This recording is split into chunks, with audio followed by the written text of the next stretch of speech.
What's up YouTube? Today I'm going to show you how to install the Lamin-x universal yellow film to give your fog lights that mad JDM look.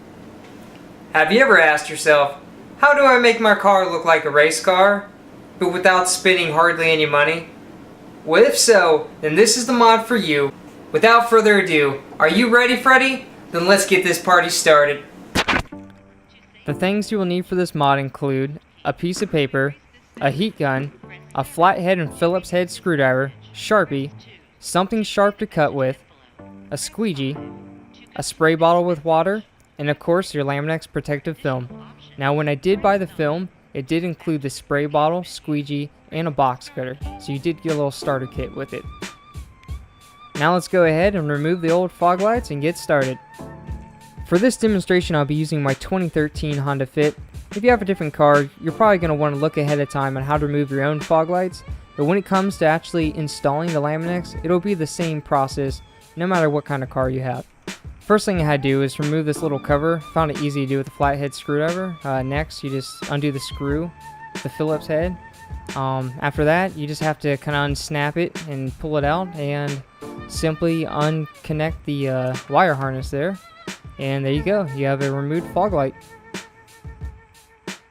The old tint had actually gotten burned from the halogens, so I replaced those with LEDs that would not only give me more yellow light, but also run a lot cooler to prevent this from happening in the future.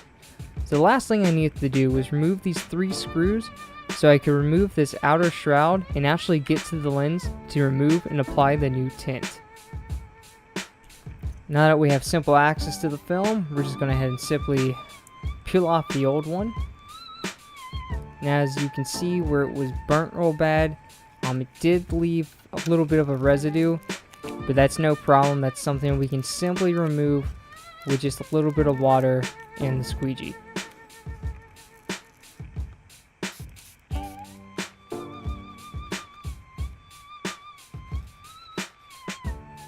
We removed all the residue from this fog light. It's looking pretty good. So we're just going to go ahead and repeat this process on the other one. Now that we got both our fog lights cleaned up, we're going to need to make the template. So for this, we're going to need our Sharpie and the fog light. Now there's a few different ways you can make your template. If your fog light had the outer shroud like mine, you could just retrace the inside there. Or if it didn't, you could just trace the actual fog light itself. But for this purpose, I'm just going to take the old film I had previously made and retrace that for my new template.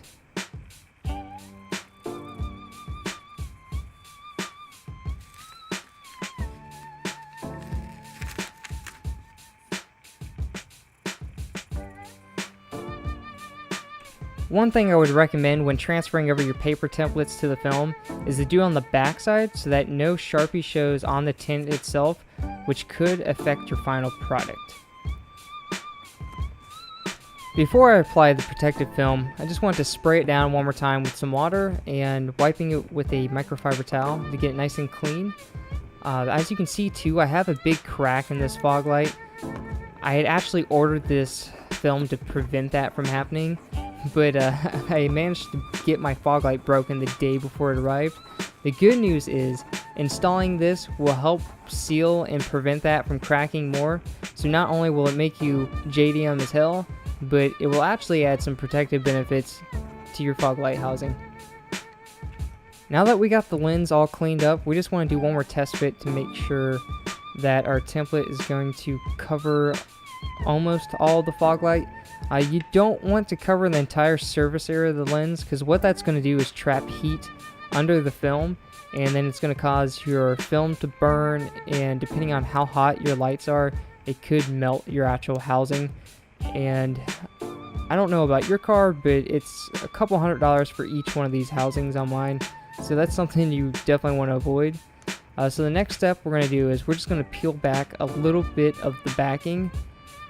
And what that's going to allow us to do is kind of position this and slide it around without actually sticking the tint to the light. Once we have that all lined up, you're just going to want to start tacking it down from the middle and then working your way outwards to kind of push out all air bubbles. So as you can see here, I got it pretty well lined up, so I'm going to start to tack that down there in the center. And then we're just going to repeat this process. We're going to just peel the sticker back further and keep tacking down from the center and kind of working our way out.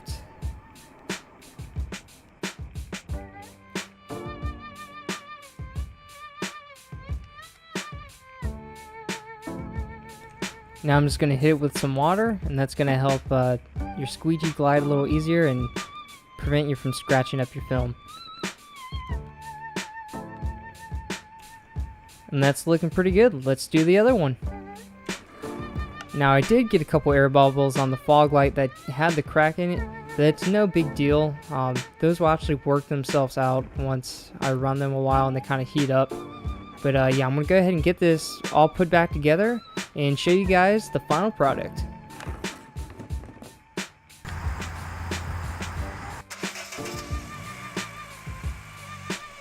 I found it a little hard to capture the actual color of these on camera.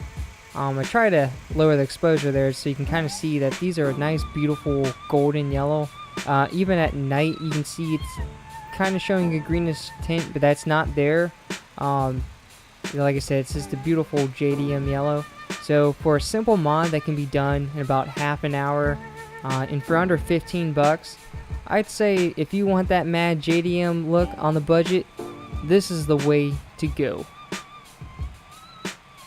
We just got the covers installed and they look great. If you guys enjoyed this tutorial or found it helpful at all, just leave a comment below. Down in the description, I will be leaving links to the products used in this video. Thank you guys for tuning in. Please like and subscribe. Until I see you guys again next time. Peace!